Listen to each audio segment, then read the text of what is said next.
हम लेके आए हैं कक्षा 7 विज्ञान का पाठ नंबर 4 भौतिक और रासायनिक परिवर्तन। ये बहुत महत्वपूर्ण पाठ है और आप इसमें जानेंगे कि परिवर्तन क्या होते हैं, भौतिक और रासायनिक परिवर्तन क्या है।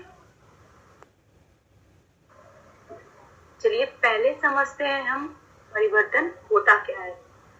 आप सबने देखा होगा कि हमारे आसपास बहुत सारी चीजें हैं जिसमें बदलाव आता है, चीजें बदलती हैं, जैसी होती हैं, कुछ देर रखने के बाद, पकाने के बाद, तोड़ने के बाद, जलाने के बाद उनका आकार, अवस्था बदलता रहता है। इसी को हम कहते हैं परिवर्तन। जैसे आपने देखा होगा कि जब आप बर्फ निकालकर बाहर रख देते हैं और उसे ऊष्मा मिलती है तो धीरे धीरे वो पिघलने लगती है, ठोस से वो द्रव में परिवर्तित हो जाती है। तो वो भी क्या है, एक प्रकार का परिवर्तन है। तो परिवर्तन वस्तुओं या पदार्थों के रूप, रंग, अवस्था, संरचना आदि में होने वाले बदलाव को हम परिवर्तन कहते हैं। जैसे दूध का खट्टा हो जाना, जब दूध खराब हो जाता है तो उसका स्वाद बदल जाता है। रबर बैंड को खींचकर हम बड़ा कर देते हैं, उसका आकार बदल गया। कच्चे चावल को जब हम पका देते हैं तो उसकी अवस्था भी बदल जाती है। बर्फ का पिघलना, ये सब क्या है, परिवर्तन है, बदलाव है। आपकी किताब में परिवर्तन के दो मुख्य प्रकार दिए गए हैं, एक है भौतिक परिवर्तन और रासायनिक परिवर्तन। चलिए अब दोनों को हम अच्छे से समझते हैं। भौतिक परिवर्तन क्या है और रासायनिक परिवर्तन क्या है।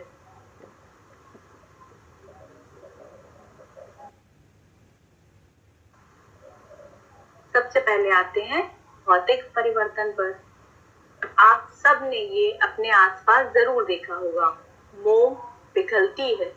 देखा है ना, जब मोमबत्ती जलाते हैं तो धीरे धीरे मोमबत्ती हमारी छोटी होती जाती है और मोम पिघलती जाती है। वो ठोस से द्रव अवस्था में दिखाई देने लगती है हमें। जल को जब फ्रिज में रख देते हैं तो वो जम जाता है और बर्फ में बदल जाता है। वैसे ही जब पानी गर्म करते हैं तो वो भाप बन के उड़ने लगता है। ये देखिए चित्रों में भी बना है, दिख रहा है।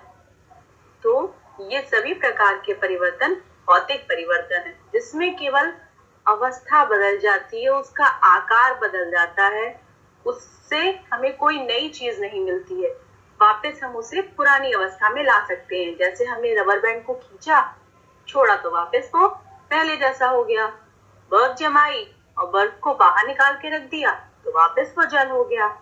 तो भौतिक परिवर्तन में केवल पदार्थ का रूप बदल जाता है और कोई नया पदार्थ नहीं बनता।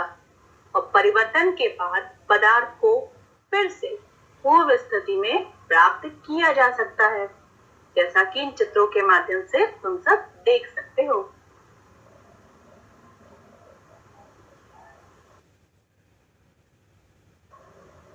अब आते हैं रासायनिक परिवर्तन पर। आपने ये सभी परिवर्तन भी जरूर देखे हैं।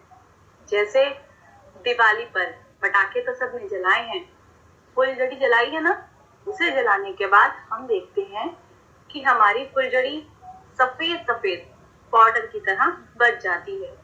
क्या अब हम उस फुलझड़ी को दोबारा जला सकते हैं? नहीं। लकड़ी को अगर जला देते हैं तो राख में बदल जाती है। क्या उस राख से हम वापस लकड़ी बना सकते हैं? ऐसा भी नहीं हो सकता। यानी कि इसमें एक नई चीज हमारे सामने आ रही है, एक नया पदार्थ सामने आ रहा है। जैसे लकड़ी जल गई तो राख मिल गया और फुलझड़ी जल गई तो सफेद रंग की हमें अवशेष या पाउडर मिल गया। चीनी को देखा है, चीनी जब ज्यादा पक जाती है तो वो कड़वी हो जाती है, उसकी मिठास चली जाती है और वो भूरे रंग की हो जाती है। वहां भी हमें एक नया पदार्थ मिल जाता है और उस पदार्थ से हम वापस सफेद चीनी नहीं प्राप्त कर सकते हैं।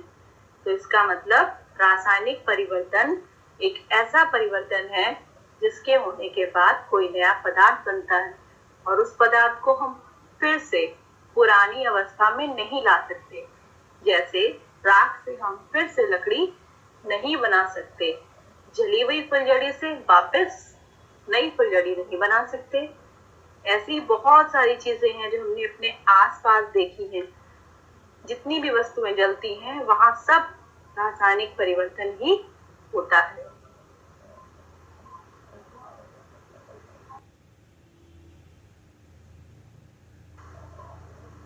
चलिए कुछ और उदाहरण भी जानते हैं। जैसे मोम का पिघलना और जमना भौतिक परिवर्तन है, जबकि मोमबत्ती का जलना रासायनिक परिवर्तन है।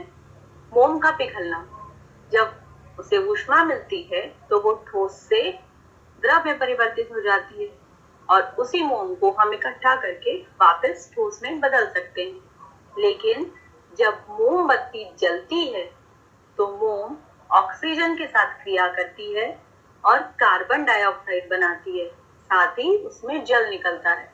देखा है ना आपने मोमबत्ती की लौ, बत्ती जो बीच में लगी होती है वो धीरे धीरे काली हो जाती है और एक नया पदार्थ हमारे सामने आ जाता है।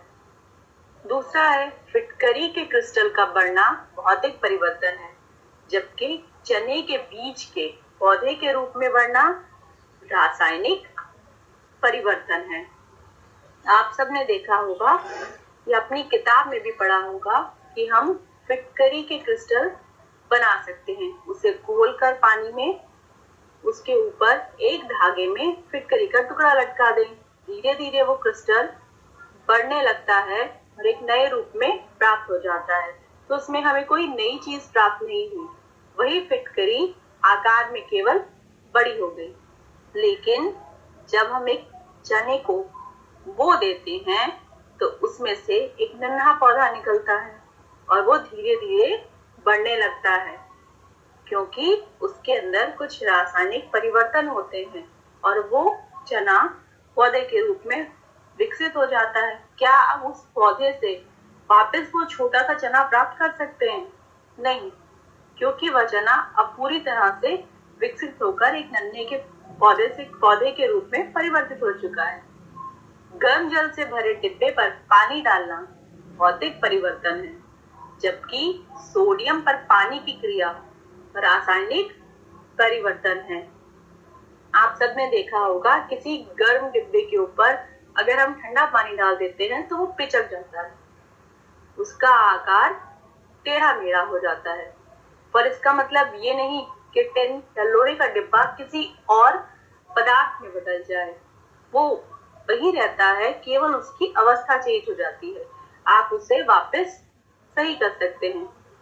जबकि सोडियम पर जब हम पानी डालते हैं तो सोडियम जल के साथ सोडियम हाइड्रोक्साइड बनाता है और उसमें से हाइड्रोजन गैस निकल जाती है। अब यहाँ हम पुनः उससे सोडियम प्राप्त नहीं कर सकते, यहाँ पर एक रासायनिक क्रिया हो रही है, इसलिए ये एक रासायनिक परिवर्तन का उदाहरण है। गर्म करने पर लोहे का रंग लाल हो जाता है, ये आप सबने देखा होगा। लोहार जब लोहा गर्म करता है तो धीरे धीरे उसकी रंगत लाल होती जाती है, वहां भौतिक परिवर्तन है, क्योंकि केवल रंग रूप बदल रहा है, उसके अंदर कोई नया परिवर्तन नहीं हो रहा है। लेकिन लोहे में जंग लगना, जंग यानी कि मोर्चा लगना, ये रासायनिक परिवर्तन है। लोहा जब नमी में, बारिश के मौसम में और ऑक्सीजन के संपर्क में आता है तो उसमें एक नया पदार्थ लग जाता है जिसे हम जंग कहते हैं। आप सबने देखा होगा बारिश के मौसम में अक्सर लोहे की कढ़ाई में, तवे पर जंग लग जाती है, तो जो लाल रंग का पदार्थ पर बन जाता है उसे आप उंगली से छुड़ा कर देखिए, वो जंग होती है और धीरे धीरे वो पदार्थ आपका लोहा कम करता जाता है और एक नई वस्तु के रूप में हमारे सामने आ जाता है। इसीलिए इसे हम रासायनिक परिवर्तन कहेंगे। चीनी से शरबत सबने बनाया है, जब उसे पानी में घोल देते हैं वो मीठी लगती है।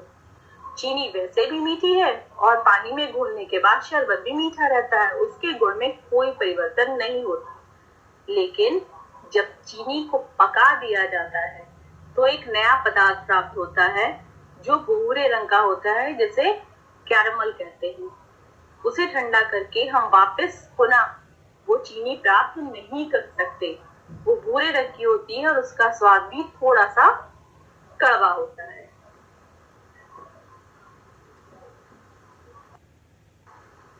चलिए अब हम जानते हैं भौतिक और रासायनिक परिवर्तन में अंतर क्या है।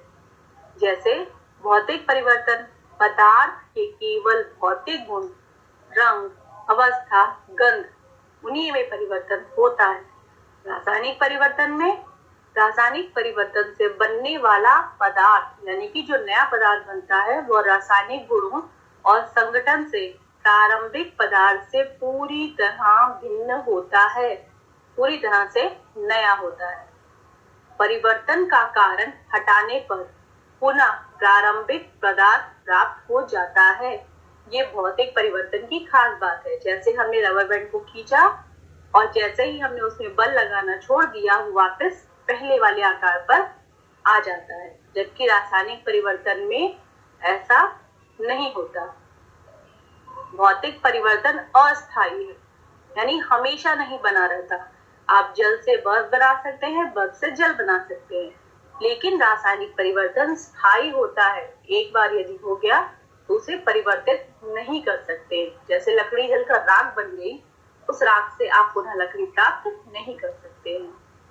भौतिक परिवर्तन में किसी भी नए पदार्थ का निर्माण नहीं होता है, जबकि रासायनिक परिवर्तन में नए पदार्थ का निर्माण होता है। इसके लिए हमने अभी बहुत सारे उदाहरण देखे थे। आगे नीचे एक और उदाहरण देखते हैं। बर्फ का जल में बदलना। बर्फ को ऊष्मा मिलती है और वो जल में बदलता है। केवल अवस्था बदल रही है, ठोस से द्रव में, और जल जब और गर्म करेंगे तो वाष्प में बदलेगा। ये भी केवल उसकी अवस्था बदलेगी, कोई नया पदार्थ नहीं बनता। रासायनिक परिवर्तन का उदाहरण लोहे पर जंग लगना, यानी कि मोर्चा लगना। एक बात हमेशा ध्यान रखिए, जब भी कोई वस्तु पिघलती है वहां हमेशा आपका भौतिक परिवर्तन होगा, लेकिन किसी भी वस्तु का जलना रासायनिक परिवर्तन में ही आएगा। तो कितना आसान था ये पाठ, भौतिक और रासायनिक परिवर्तन।